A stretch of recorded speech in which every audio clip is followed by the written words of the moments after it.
Hello, and welcome to my review of Brockhampton's Saturation 1.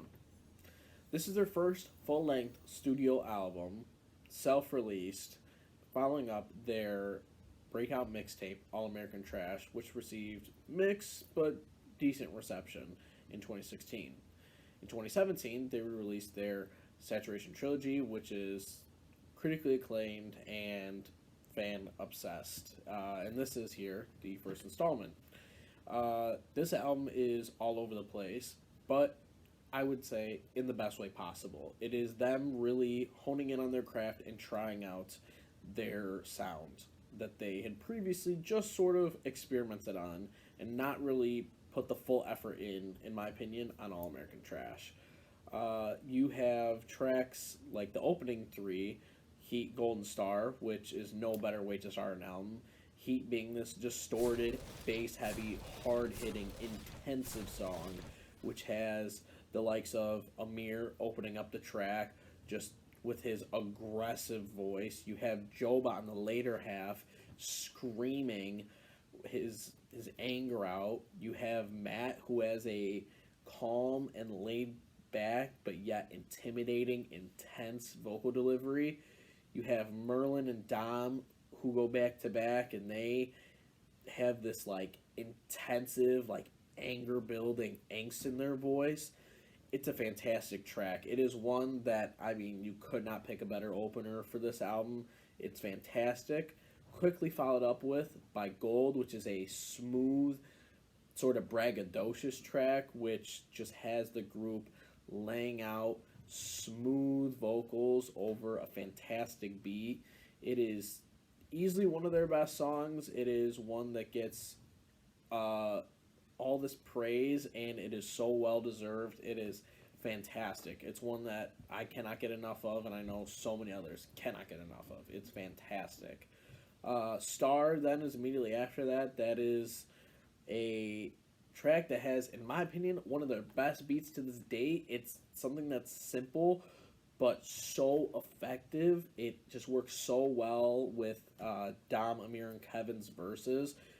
I also love the track that it has. It's called Star, obviously, and it's got them laying out all these different references to actors and athletes, musicians. It's super fun. It's just a exciting track to listen to. It's one that, I mean, it feels like you got three buddies together and they were like, yo, let's freestyle over this. Like, this would be crazy.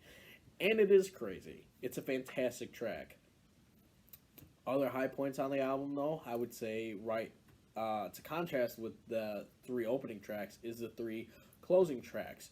You have Milk, Face, and Waste.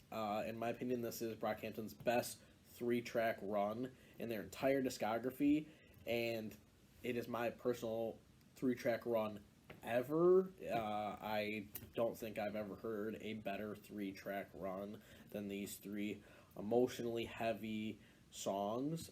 You have Milk, which has almost all the members on the track, except for, I think, Bareface, basically just saying their struggles, what they grew up with, the hardships that they had endured to get to the point where they're at. It is definitely a song that I know a lot of people relate to, especially the topics of depression that Brockhampton very openly talks about. It's a song that's, I mean, it definitely can get you in your feelings. It is a well-deserved song for the praise that it gets. Face, right after that, is basically it's a love song, but it's one that is so simple and to the point that it's so memorable. It's got Joba on the chorus and also laying a verse himself with this sweet melodic hook that is just so infectious. It just catches your ear immediately and it will get stuck in your head for days. It is amazing, his performance on there. Personally, my favorite verse is Matt's. I don't think he gets enough praise in general in the group. He is, I would say, their best rapper.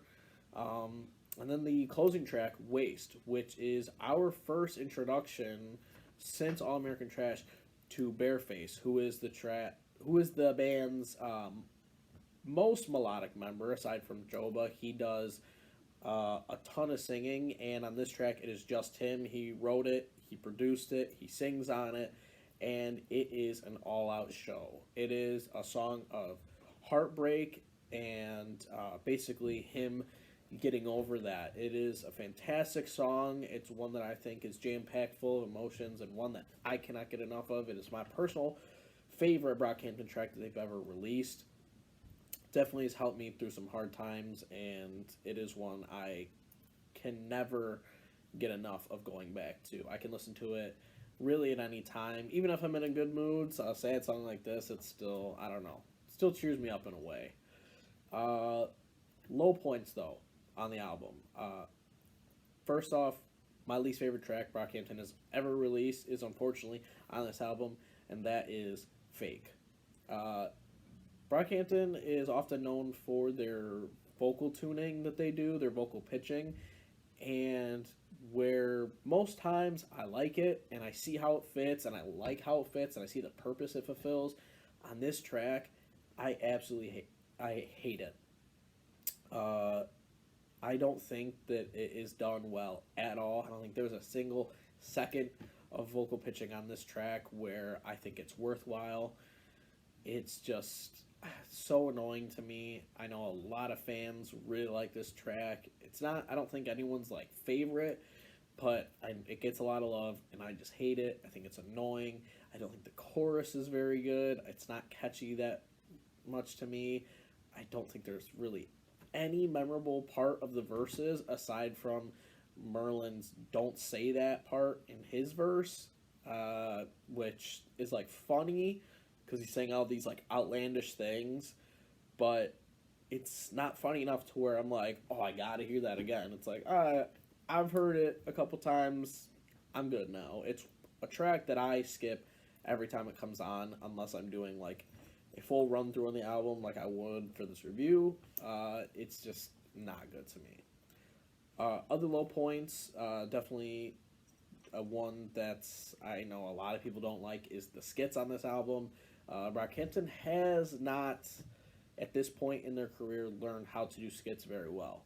The skits here, they serve no purpose. I mean, I get that they were trying to go for like this cinematic feeling. They're trying to get you into their world. They're trying to bring you in. But I don't think these skits are the right way of doing it. They just completely stop the flow of the album, and it just is a rough way to get you back in once the skit's done. They had not got that smooth song, skit, song structure. It was just not good. I always skip them. I never listen to them. I make playlists where I take the skits out because I hate them so much, and I rearrange the songs into a flow that I think works better than the actual flow of this album. So I think that's part of the reason it feels all over the place. Is some of these transitions on the album aren't great, and they just flow better if they're rearranged. And that's all it would take to be better. But yeah, Fake and the skits, no.